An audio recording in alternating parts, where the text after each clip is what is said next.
Hey there, welcome to another episode of Making Myself. Um, have you ever wondered why we tend to remember the good times from the past while we conveniently forget about the bad? Today, I want to explain about that stuff. I think it's worth taking a few minutes to think about that stuff actually. So I'm sure if you're old enough, maybe you have some you know brokenhearted or you lost some family members unfortunately, and sometimes we tend to forget about the bad stuff if you give it enough time, and then you only remember the good stuff about the relationship, whether it was a family member or an ex, um, and that's it strikes me like really interesting to me. Even I'm trying to give it the context from a evolutionary perspective, even, right? And just bear with me 1 second here. Did you wonder ever why all the media, they tend to give like all like bad news and negative stuff?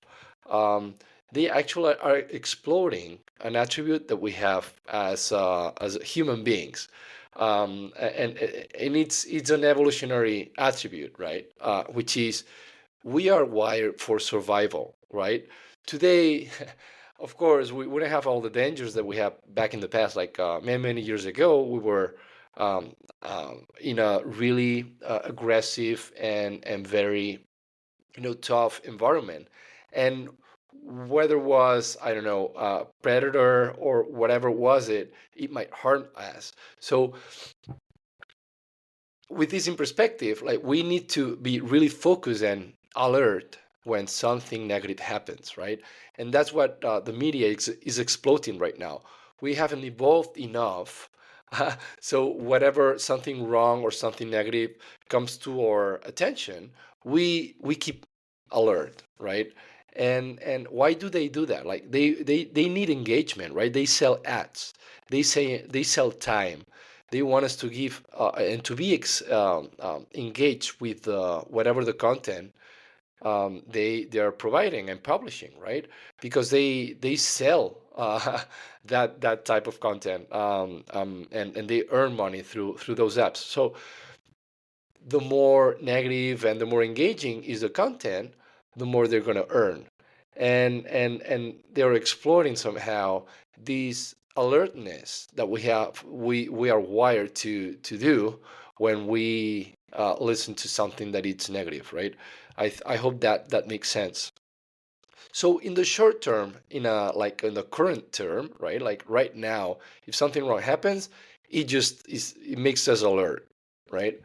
uh, but as the time goes by, it's really interesting that all the wrong things we tend to, or of course, there are different different contexts and different cases, right? But overall, people we tend to go to pass to the next page and kind of evolve and try to avoid to think about the bad stuff from the past, but actually we kind of see the perspective with a positive filter. Like imagine that you have Google's, right?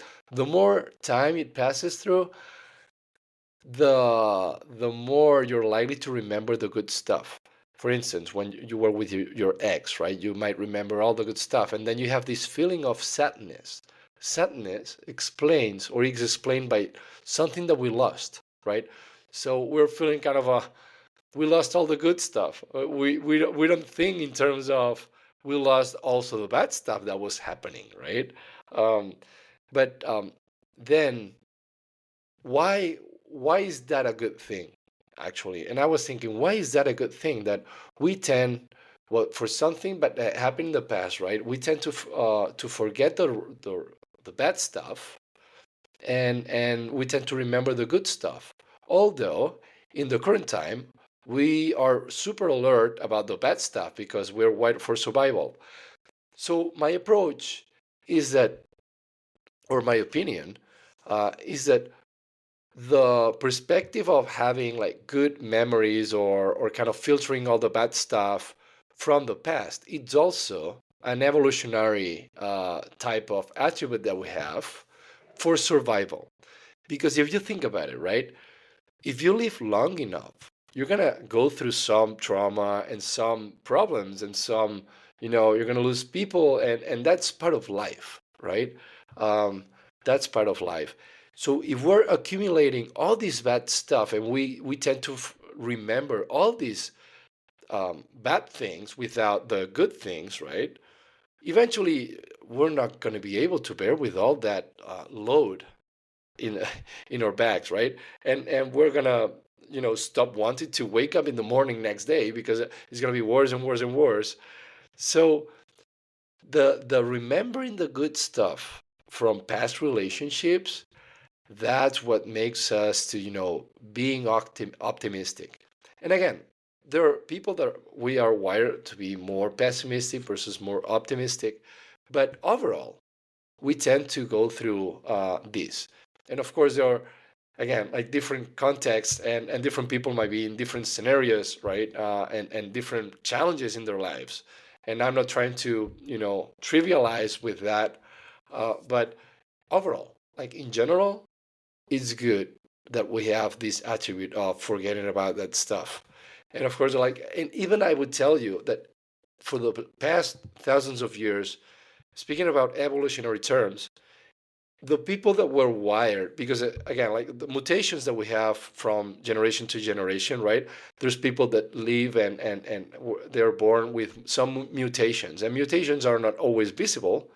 Mutations are also in personality and the character of the people, how we're wired, our brains, how they operate, right? How we think about stuff as well. So the people that are very pessimistic and they're kind of take everything like too seriously, and they don't have this filtering from the past trauma to seek for a better tomorrow and push limits to seek for a better tomorrow and improve. Normally they're not gonna procreate to have to pass down their genes to the next generation. And again, that's not proven. It's not that I read a scientific paper or report. That's my opinion, and I might be wrong. But that's I think it's a hypothesis, right? It's not proven yet, but I think I was thinking about that stuff because, of course, I lived long enough that I went through heartbreaks, and those are terrible to live through, right? It's really intense. It's a lot of energy, right? And you tend to think about the bad stuff, well, the good stuff that you're losing, and that's why the bad part about it, right? Also, some people, and that sucks. But in the end, you remember the good stuff, and you aspire to, for next week, next month, next year, next decade, to be in a good state of mind. And and and that's why I think we are evolving towards try to manage these memories in a positive way, because it gives us some runway to improve and to push limits and again, like uh, to have a positive mind. And sometimes it's hard, I know, but like calling back the hedonic treadmill that I think we had a few episodes ago, talking that we're gonna converge to a specific level of happiness. This attribute that I just mentioned about having a positive or filtering the good stuff, that's also part of this equation of the hedonic treadmill. And I'm gonna also talk about the dimensions that makes us happy as well. Like if you haven't heard about Mark Manson, please go check him out. He has a great podcast about also psychology, and he he's the writer actually of the subtle art of not getting a fuck. And he invited to an expert, I think 1 week ago or 2 weeks ago. He invited an expert to talk about the happiness and what are the dimensions that actually impact happiness, right? And the most relevant ones in a nutshell, right? It's the quality of our sleep, which makes sense, right? Because in the end, sleep is critical for us in terms of re-energizing and kind of not being pessimistic. Like when we that's that's actually proven in a paper, which is if you have lack of sleep, you're going to be more likely to take more risks and be more cranky, and that affects also the personal, emotional connections that you have with the people in your life, and that affects us to negative. And then you have there you go, the negative spiral that you don't want to be in, right? So that's one, the quality of sleep, and again, the quality of the connections that you have in your life. That's gonna make you or break you. So those two are the main ones, and we need to be careful for those. So yeah, that was an idea that I had a few days ago, and it kind of I sometimes I get some items and topics from here to there, and they seem to be unconnected. For instance, we talked about the hedonic treadmill. Now we're talking about this kind of a filtering of the good positive memories from the past. Somehow, I think, and that's again my opinion, and I might be wrong, but I think my hypothesis is that those are connected somehow.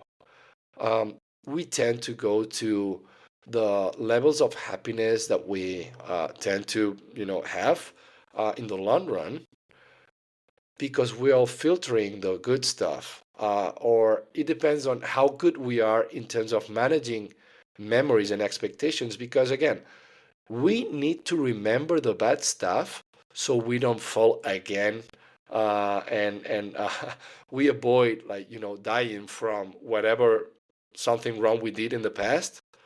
But as long as we have the downside, um, you know, covered, right? Then we check on the upside, and we want to maximize the upside and limit the downside. So if the whatever wrong we remember that we did in the past, and we remember that stuff, so it doesn't kill us, uh, but we cannot remember all the bad stuff because then it would just makes us so miserable that we don't want to live any longer. We don't see the upside, right? We need to see the upside, right? So we want to wake up in the morning and push and try to improve and aspire to something better in our lives, right? And have good connections and all that good stuff that we go through. But it doesn't come for free, right? We need to work at it. So that's my hypothesis. That's why I think that the hedonic treadmill and the memory filtering are connected. I hope that you found this interesting. I'm really passionate about that stuff again. So yeah, I'm gonna keep talking about that stuff. I didn't think that I would do these many podcasts, but those are short, and hopefully you'll find it interesting. So thanks so much for listening, and I guess that I'll see you next time. Thanks so much and take care. Bye.